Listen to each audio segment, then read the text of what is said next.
What's up, Rubits? Little Big Robots back with the wrap up of my top 12 things I acquired, toys I acquired in 2022. Doesn't mean they all came out in 2022, but these are the ones I bought, have owned, found, whatever. This is number one. If you want a full review of this guy, a more in detail, more close up review of this guy, look in the description. While you're here, if you could subscribe, that would be incredible. I'm trying to get to 4,000 or whatever by this in middle of next year, 23 or whatever. So that'd be fun. This is JoyToy's. This is a 1 in 25th scale mech line they make. They make a 1/18 scale that seems to be more popular, but it is, of course, larger, meaning it's more expensive. This one, I think, was kind of... I want to say it was kind of like they really wanted to make a super deluxe fig mech, but also one with a pretty unique kind of gimmick, which the full review will show. I don't want to disassemble it all here, but so this almost the size of it could work as a 1/18, I believe, but the pilot will not. The pilot that goes in this has to be 1/25 scale. I'm not really quite sure what all you could say about this, except that I got something on my glasses.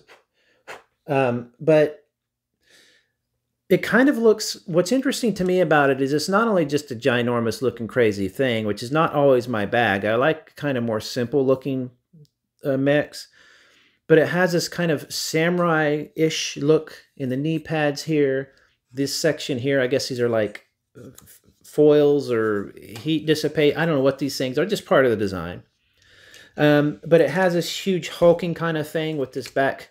these back weapons here and everything, which this is part of a ship that you know, deattaches. What would that word be? Unattaches, I guess, from the rest of the bot, which I'm not going to do right now. It's kind of cheesy. I don't really like the transformation, but anyway. And that silhouette there reminds me a bit of like more of like a BattleTech mech or something like that. It's kind of hulking over more, maybe like the Mad Cat or something. It's hard to explain. But it has a lot of different appeals and different design choices in it that will remind you of different stuff. Now, the backpack being so heavy, as you can see there, it makes it very back heavy, but they included these large feet with supports on the back. If it wasn't for those supports, there's no way this guy would probably stand up that easy.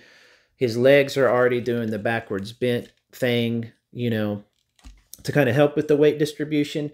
I find that once I get it set up, it sits on the shelf just fine. As you can see, it's doing this pretty well. I could probably even get it in a better position than this, honestly. It's not in the greatest of standing positions.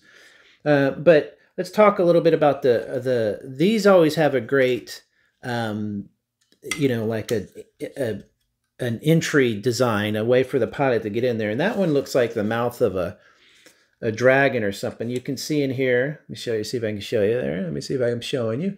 You can see the little cockpit there with the little, this actually folds down so you can get your fig in there and then you can fold it back in. Then you fold that down first and then that in. It's very simple. Some of them are simple like that, but don't quite go together that well. This one goes together just fine. No problem. So if you have any issues with that, as you can see, I was messing with the waist lean down. This is one of the issues with the 1/25, I should say. Their waists are often a bit loose. Now this one's, the mechanic behind this one is that this comes apart at the waist and this section here becomes like a ship. I really don't like it. It becomes like a two-legged walker with the guns and then this is a ship. I don't really care about that stuff. But it meant that the waist has the problem that some of the lower quality 1/25 ones have, which is that they have a loose waist. But it's not horrible. Again, once you get in position, it works pretty well. With all 1/25 scale, you're going to get some all these 1/25 scale mechs, I should say, you're going to get some generic parts, attachment parts to simple guns, and they tend to go in all these little plugs you see here and there. You know, tend to fit all the extra little parts. So I have a whole box of like extra JoyToy 1/25 parts, and you can build little add-ons and stuff. It's not quite that you can swap all the bits with each other in the line, but you can do some stuff. The hands are typically, while they are really nicely articulated and stuff and look great, a lot of times at the wrist they're pretty loose and they usually come off the arm pretty easy like that. This one is much better because it's a little bit more of a premium fig. But the hands look great. This one even has, which some of them do and some don't, will have little tabs and stuff that will help hold the weapons. I tend to put the guns away. I don't even know where his gun is if it's not the JoyToy box.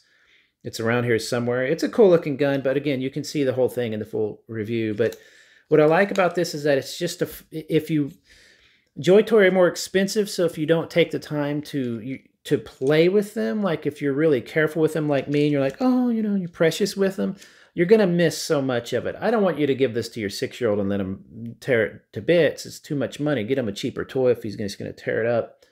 But for yourself, if you want to, explore it a bit more, don't be afraid to do that with these JoyToys, because what I find is that typically they are really tight. Their joints can be really tight at first, except for some of the smaller, cheaper ones. And then once you get them going, it's not hard to pose them, and they tend to hold a pose. So don't be too precious with them. And there's ways that you can actually tighten up the poses as well. Yeah, boy. So, I mean, it should be obvious why this is my #1 of this year. I was proud to get it.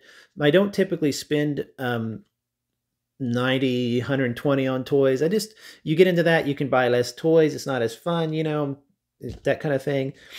But I knew I wanted this one, and I'm so happy I did, because as long as I think I take care of them, keep them dusted off, the paint is like a matte finish. It's not going to fade a lot. If it starts getting real sticky or weird, I can pack it away. But this is something that years from now is just going to look fantastic. It's just going to look fantastic. So really, really good mech. One of their best ones, I think, especially in the 1/25th scale. There's a reason it's a very popular one.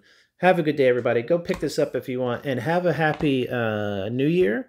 If you're watching this around the time it comes out, if you can subscribe, that would be fantastic. A lot of you aren't subscribed. It's cool by me, but if you could subscribe, get my numbers up there a little bit, that's always fun. And leave comments. I love talking to people in the comments and seeing what they think. So have a good one, everybody. I'll talk to you later. Bye-bye. Bye.